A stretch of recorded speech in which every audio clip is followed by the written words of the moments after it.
नमस्कार दोस्तों, स्वागत है आपका नाइट मॉथ पर। मैं हूं कनिका और आज मैं आपको एक ऐसी डरावनी कहानी सुनाने वाला हूं जिसे सुनकर आपको बहुत ज़्यादा डर लगने वाला है। दोस्तों, मैंने आपको पहले भी कई डरावनी कहानियां सुनाई हैं, लेकिन आज की कहानी बिल्कुल अलग है।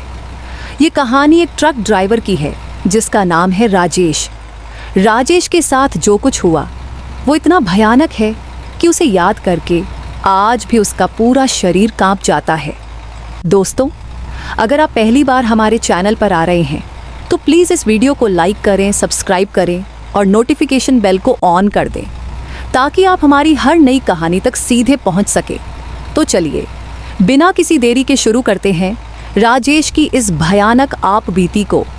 मेरा नाम राजेश है और मैं एक ट्रक ड्राइवर हूँ। मुझे ट्रक चलाते हुए अब 15 साल हो गए हैं। इन 15 सालों में मैंने देश भर की सड़कें देखी हैं, हर तरह के रास्तों पर ट्रक को संभाला है और बहुत सारे अनुभव हासिल किए हैं। मेरे साथ मेरा एक क्लीनर भी है जिसका नाम है प्रवीण। प्रवीण एक ईमानदार और मेहनती लड़का है। हम दोनों मिलकर ट्रक को चलाते हैं। मैं ड्राइविंग करता हूं और प्रवीण ट्रक की देखभाल करता है। पिछले साल मेरा ट्रांसफ़र हो गया एक नए रूट पर। यह रूट था दिल्ली से आगरा होते हुए एक छोटे से कस्बे तक। इस रूट पर ट्रक चलाना थोड़ा मुश्किल था क्योंकि रास्ता बहुत अकेला और सुनसान था। दोस्तों, जब मैं पहली बार इस रूट पर गया तो मुझे एक अलग ही माहौल लगा। दिन के वक्त तो ठीक था, लेकिन जैसे ही शाम ढलती थी मुझे एक अजीब सा एहसास होने लगता था। सड़क के दोनों तरफ घना जंगल था और कई बार तो मुझे ऐसा लगता था जैसे कोई हमें देख रहा हो। पहले तो मैंने इन सब बातों को नज़रअंदाज कर दिया, लेकिन कुछ महीनों बाद जब मैं इस रूट पर रोज़ चलने लगा तो मुझे पता चल गया कि इस जगह कुछ खास है। एक दिन जब मैं होटल में चाय पी रहा था तो प्रवीण ने मुझसे कहा, सर क्या आपने इस रूट के बारे में कुछ अजीब सुना है? मैंने कहा, नहीं भाई, मैंने कुछ खास नहीं सुना। क्यों? तब प्रवीण ने कहा, सर मैंने कुछ लोगों से सुना है कि इस रूट पर रात के वक्त बहुत खतरनाक बातें होती हैं। कहते हैं कुछ लोगों के साथ बहुत अजीबोगरीब हादसे हुए हैं। कुछ लोगों का तो पता ही नहीं चला कि वह कहाँ गए। मैंने हंसते हुए कहा, प्रवीण यार, ये सब अफवाहें हैं, भूत प्रेत कुछ नहीं होते। ये सब बातें तो हर जगह कही जाती हैं, तुम टेंशन मत लो। हमें तो अब इस रूट पर महीनों हो गए। अगर कुछ होना था तो हो गया होता, लेकिन मैं गलत था, बहुत ही गलत था। ये बात जनवरी के महीने की है। सर्दी का मौसम था और ठंड बहुत ज़्यादा थी। उस दिन मैंने अपने ट्रक का इंजन थोड़ा ख़राब पाया। मैंने सोचा कि इसे ठीक करवा लूँ, नहीं तो आगे चलकर बड़ी समस्या हो सकती है। हम शहर लौट आए और ट्रक को मैकेनिक के पास ले गए। मैकेनिक के पास बहुत काम था, इसलिए ट्रक की सर्विसिंग में 2 घंटे का समय लग गया। जब तक ट्रक ठीक हो रहा था तब तक प्रवीण और मैं होटल में बैठे थे। लगभग शाम के 5 बजे हमारा ट्रक तैयार हो गया। मैकेनिक ने कहा कि सब कुछ ठीक है और अब हम निकल सकते हैं। लेकिन जब हम पिकअप पॉइंट पर पहुंचे तो हमें कोई सवारी नहीं मिली। मैंने प्रवीण से कहा, क्या बात है, आज तो कोई भी ट्रक के लिए सवारी लाइन में नहीं दिख रहा। प्रवीण ने कहा, सर हो सकता है सब लोग किसी और ट्रक में चले गए हों। आप चिंता मत करिए, हम आगे के स्टेशन पर सवारी पा जाएंगे। तो हमने ट्रक निकाल दिया। अभी रात ढली ही नहीं थी, लेकिन सर्दी के कारण अंधेरा जल्दी आ गया था। हम रूट पर चल रहे थे। सड़क बिल्कुल खाली थी, ना कोई गाड़ी ना कोई इंसान, सिर्फ हमारे ट्रक की आवाज़ और सड़क के किनारे पड़े पेड़ों की सुनसान छवि। तभी दूर से मुझे दिखा कि 3 लोग सड़क के किनारे खड़े हैं, एक आदमी, एक औरत और एक छोटी सी बच्ची। मैंने प्रवीण से कहा, देख वो 3 लोग सड़क पर खड़े हैं, लगता है उन्हें लिफ्ट की ज़रूरत है। प्रवीण ने उनकी ओर देखा और कहा, सर इस वक्त इस सुनसान जगह पर ये लोग क्या कर रहे हैं? थोड़ा अजीब है। लेकिन मुझे उन लोगों की हालत देखकर तरस आ गई। औरत बहुत परेशान लग रही थी और बच्ची को ठंड लग रही थी। मैंने ट्रक धीमा कर दिया और उन्हें लिफ्ट दे दी। वह तीनों ट्रक के पिछले हिस्से में चढ़ गए। जैसे ही वह बैठे मुझे कुछ अजीब महसूस हुआ। ट्रक के अंदर की ठंड अचानक से बहुत बढ़ गई, ऐसी ठंड कि मेरे दांत किटकिटाने लगे। मैंने प्रवीण से कहा, क्या तुम्हें भी इतनी ठंड लग रही है? प्रवीण ने कहा। जी सर, अभी तो ठंड कम थी, लेकिन अभी तो बहुत बढ़ गई है। ऐसा लग रहा है जैसे कोई फ्रीजर चल गया हो। ट्रक की खिड़कियों पर ठंड की धुंध जम गई। मैंने ट्रक को आगे बढ़ाया। रास्ता लंबा था और अभी भी हमें 2 से 3 घंटे लगने वाले थे। दोस्तों, जब हम कुछ देर आगे बढ़े तो मुझे एक अजीब सी बात लगी। ट्रक की खिड़की के शीशे पर ठंड की धुंध जम गई थी, जिससे मुझे पिछली ओर कुछ भी दिखाई नहीं दे रहा था। लेकिन मैं यह भी जानता था कि यह ठंड बिल्कुल अप्राकृतिक थी। जनवरी में ठंड तो होती है, लेकिन ऐसी ठंड, ऐसी अचानक ठंड, ये तो बहुत ही अजीब था। मैंने सोचा कि शायद कुछ समय में ठंड कम हो जाएगी, लेकिन ऐसा नहीं हुआ। ठंड बढ़ती ही गई। कुछ समय बाद मुझे मन में एक गहरी चिंता होने लगी कि पीछे क्या हो रहा है। क्या वो 3 लोग ठीक हैं? मैंने प्रवीण से कहा। प्रवीण, जाकर देख तो पीछे क्या हो रहा है, क्या वो लोग ठीक हैं? प्रवीण थोड़ा घबराता हुआ कहा। सर, मुझे नहीं जाना है, मुझे बहुत अजीब लग रहा है। मैंने कहा, बस जाकर देख तो, कुछ नहीं होगा। तो प्रवीण ने घबराते हुए अपनी सीट छोड़ी और ट्रक के पिछले हिस्से की ओर जाने की कोशिश की। दोस्तों, जैसे ही प्रवीण ने पिछली ओर देखा, वह रुक गया। उसका पूरा चेहरा पीला पड़ गया। वह थर थर कांपने लगा। मैंने पूछा, क्या हुआ प्रवीण, क्या ठीक है? लेकिन प्रवीण के मुंह से एक भी शब्द नहीं निकला। वह सिर्फ कांपता ही रहा। मैंने फिर से पूछा, प्रवीण क्या हुआ, बोलना, क्या देख लिया?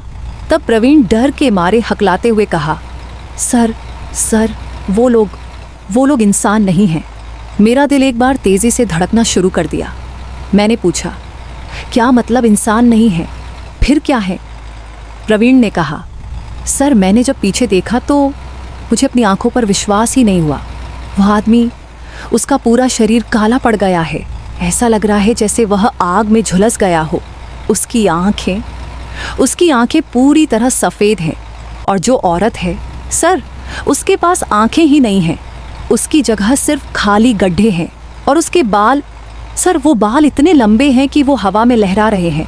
और उसका चेहरा इतना कटा फटा है कि देखते ही डर लगता है। मेरी पूरी सांस रुक गई। प्रवीण ने फिर से कहा, और वह छोटी बच्ची, सर, वह बच्ची भी अब बच्ची नहीं रह गई। वह एक भूत बन गई है। और सर, वो तीनों एक आदमी को खा रहे हैं। मैंने चिल्लाकर पूछा। हाँ सर, उस आदमी का सीना फट गया है और वो औरत जो चुड़ैल बन गई है, वह उस आदमी का खून पी रही है। और वह बच्ची उसका गला काट कर खून निकाल रही है। दोस्तों, इस बात को सुनते ही मेरा पूरा शरीर जम गया। मेरे हाथ कांपने लगे। मैंने तुरंत अपने सामने का दिमाग संभाला और सोचा कि अगर मैं अब भी कोई गलत फैसला लूं तो शायद वह भूतिया हमें मार डालेंगे। मैंने ट्रक की गति को थोड़ा और तेज कर दिया। प्रवीण तुरंत मेरे पास आ गया और मेरी बाजू को पकड़ लिया। वह कांपते हुए कहा, सर, हमें यहाँ से निकल जाना चाहिए। अभी जो वो भूत वो आदमी को खत्म कर देंगे तो उसके बाद हमारी बारी आएगी। मैंने कहा, हाँ मैं जानता हूँ, लेकिन हमें घबराना नहीं है। हम पागलपन से काम नहीं ले सकते। अगर हमने ट्रक रोक दिया तो वो भूत हमें तुरंत मार डालेंगे। हमें धीरे धीरे आगे बढ़ना है। अगर आगे कोई रोशनी या आबादी दिखे तो हम वहाँ की ओर दौड़ सकते हैं। लेकिन तभी मुझे ट्रक के पिछले हिस्से से चीख सुनाई दी। यह चीख इतनी भयानक थी कि मेरी रूह कांप गई। प्रवीण को भी सुनाई दिया। वह पूरी तरह से डर गया। कुछ सेकंड बाद हमें फिर से चीख सुनाई दी। इस बार यह चीख एक छोटी बच्ची की थी। मैं जानता था कि वह भूत वह आदमी को खत्म कर चुका है। अब हमारी बारी थी। अचानक मुझे ट्रक के पिछले हिस्से से पैरों की आवाज़ें आने लगीं। ऐसा लग रहा था कि वह भूत हमारे ड्राइवर कैब की ओर आ रहे हैं। मैंने ट्रक की गति और भी बढ़ा दी। प्रवीण ने मेरा हाथ कसकर पकड़ा और कहा, सर, आप आगे देखिए, वहाँ पर एक रोशनी है। मैंने आगे देखा। हाँ, दूर में कहीं एक आग जलती हुई दिख रही थी। ऐसा लग रहा था कि कोई जंगल में आग लगी है या फिर कोई शख्स वहाँ बैठा हुआ है। मैंने सोचा कि यही हमारी आखिरी उम्मीद है। मैंने ट्रक को तेज़ी से उस रोशनी की ओर बढ़ाया। पिछली ओर से भूत की आवाज़ें और भी तेज़ होने लगी। ऐसा लग रहा था कि वह हमारे ड्राइवर कैब के दरवाजे को तोड़ने की कोशिश कर रहे थे। मैंने अपनी खिड़की को खोलने का फैसला किया। मैंने प्रवीण से कहा, जब मैं ब्रेक लगाता हूँ तो तुम और मैं ट्रक से कूद जाएंगे। पूरी ताकत लगाकर दौड़ना और उस रोशनी की ओर जाना, समझे? प्रवीण ने सिर हिलाया। अब हम उस रोशनी के बहुत करीब आ गए थे। मैंने ब्रेक लगा दिया। ट्रक तेजी से रुकने लगा। मैंने खिड़की को पूरी तरह खोल दिया और मैं ट्रक से कूद गया। दोस्तों, जब मैं कूदा तो मेरा संतुलन बिगड़ गया और मैं सड़क पर गिर गया। मेरे शरीर को काफ़ी चोट आई, लेकिन मैं उठ गया। प्रवीण भी मेरे ठीक पीछे कूद गया। मैंने प्रवीण को कहा, दौड़, पूरी ताकत लगाकर दौड़। हम दोनों दौड़ने लगे उस रोशनी की ओर, अपनी जिंदगी बचाने के लिए। ट्रक के पिछले हिस्से से हमें अजीबोगरीब चीखें सुनाई दे रही थीं। हम यह सुनकर और भी तेजी से दौड़ने लगे। दोस्तों, जब हम उस रोशनी के पास पहुंचे तो हमने देखा कि वहां एक आदमी बैठा हुआ है। उस आदमी की शक्ल सूरत बिल्कुल अलग थी। उसके शरीर पर राख मली हुई थी। उसके बाल लंबे और गंदे थे और उसके पास हजारों जानवरों की हड्डियां बिखरी हुई थीं। यह आदमी का घोरी बाबा था। बाबा ने अपनी आंखें खोली और हमें ध्यान से देखा। उसके चेहरे पर एक अजीब सी शांति थी, ऐसी शांति जैसे बाबा को पहले से ही पता था कि हम आने वाले हैं। मैंने बाबा के पास जाकर कहा, बाबा बाबा हमें बचाइए, हमारे पीछे कुछ भूत है, कृपया हमें बचाइए। बाबा ने मुझे ध्यान से देखा और फिर गंभीर आवाज़ में कहा, मैं जानता हूँ ये प्रेत आत्माएं इस इलाके में बहुत पहले से भटक रही हैं। आज उन्होंने तुम्हारी गाड़ी में बैठ गई, लेकिन तुम घबराओ मत, मैं उनकी मुक्ति का उपाय करूँगा। फिर बाबा ने अपने पास रखी एक पोटली से कुछ भभूत निकाली। बाबा ने मंत्रों का जोर जोर से उच्चारण किया और उस भभूत को हमारे ट्रक की ओर फेंका। तुरंत बाबा ने अपने हाथ से जमीन पर एक लकीर खींच दी। बाबा ने कहा, इस लकीर के अंदर रहो, चाहे कुछ भी हो जाए। इस लकीर से बाहर अपने कदम मत रखना। अगर तुम इस लकीर को पार कर गए तो मैं भी तुम्हें नहीं बचा सकूंगा। हम दोनों ने बाबा की बातों को गंभीरता से सुना और उस लकीर के अंदर खड़े हो गए। अब बाबा हमारे ट्रक के पास गया। बाबा ने फिर से मंत्रों का उच्चारण किया। बाबा की आवाज़ ऐसी शक्तिशाली थी कि पूरी ज़मीन कांपने लगी। ट्रक के अंदर से अजीबोगरीब चीखें सुनाई देने लगी, ऐसी चीखें जैसे किसी को तकलीफ हो रही हो। भूत भी चिल्लाने लगे। अचानक एक बहुत ही तेज़ हवा चलने लगी। हवा इतनी तेज़ थी कि हम दोनों को धक्के लग रहे थे, लेकिन हमने अपने आप को उस लकीर के अंदर ही बनाए रखा। यह सब कुछ लगभग 10 से 15 मिनट तक चलता रहा। फिर अचानक सब कुछ शांत हो गया। आवाज़ें बंद हो गई, हवा बंद हो गई, सब कुछ शांत। बाबा ने अपनी आंखें बंद कर लीं और गहरी सांस ली। कुछ समय बाद बाबा हमारे पास आया और कहा, अब तुम सुरक्षित हो। वह प्रेत आत्माएं अब मुक्त हो चुकी हैं। उन्होंने बहुत दिनों तक इस दुनिया में भटकना सहा है। अब वह शांति से अपने लोक में चली गई है। मैंने बाबा से पूछा, बाबा ये प्रेत आत्माएं ये कौन थी? इन्हें ऐसा क्यों भटकना पड़ा? बाबा ने कहा, यह आत्माएं बहुत पुरानी हैं। लगभग 20 से 30 साल पहले इसी रास्ते पर एक बहुत ही भयानक हादसा हुआ था। एक परिवार, एक आदमी, उसकी पत्नी और उनकी छोटी बच्ची, सब मारे गए थे। उन्हें किसी ने एक ट्रक से नीचे गिरा दिया था और तब से ये तीनों आत्माएं इसी रास्ते पर भटक रही थीं। हर रात, हर कार, हर ट्रक, हर गाड़ी, वो इन सवारियों को अपने साथ ले जाते थे। लेकिन बाबा, मैंने पूछा, आपने कैसे पता लगा लिया कि हम आने वाले हैं?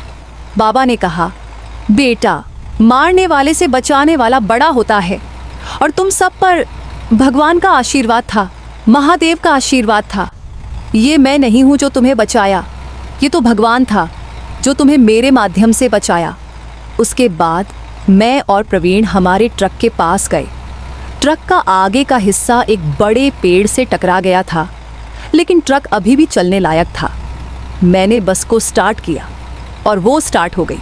हमारी ज़िंदगी के लिए ये एक बहुत बड़ा चमत्कार था।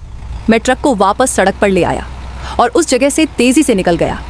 जहाँ बाबा आग जलाई थी वहाँ अब कोई नहीं था, न बाबा न आग, कुछ भी नहीं।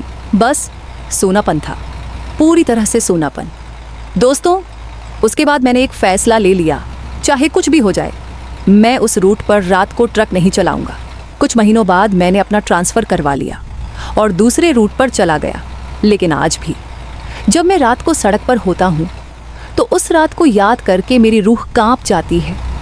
उस रात की हर घटना आज भी मेरी आंखों के सामने घूमती रहती है। और मेरा ये संदेश है सभी ट्रक ड्राइवरों और यात्रियों के लिए, अगर रास्ते पर रात को कोई अजीबोगरीब लोग सवारी मांगे तो थोड़ा सावधान रहना, क्योंकि ना सभी लोग सच में लोग होते हैं। तो दोस्तों, कैसी लगी राजेश की ये डरावनी आप बीती? अगर आपको ये कहानी पसंद आई तो कृपया इस वीडियो को लाइक करें, कमेंट करें और अपने सभी दोस्तों को शेयर करें। अगर आप हमारे चैनल पर पहली बार आ रहे हैं तो कृपया सब्सक्राइब बटन दबाएं और नोटिफिकेशन बेल को ऑन कर दें, ताकि आप हमारी हर नई कहानी तक सीधे पहुंच सकें। कमेंट सेक्शन में मुझे बताएं, क्या आपको भी कभी ऐसा कोई अनुभव हुआ है? अगर हाँ तो अपनी कहानी कमेंट में लिखें। धन्यवाद दोस्तों, और अपना ख्याल रखें। अलविदा। अपना नाम और अपने शहर का नाम कमेंट सेक्शन में लिख दीजिए, ताकि मैं अगले वीडियो में आपका नेम और शहर बोल के आपको शाउट आउट दे सकूँ।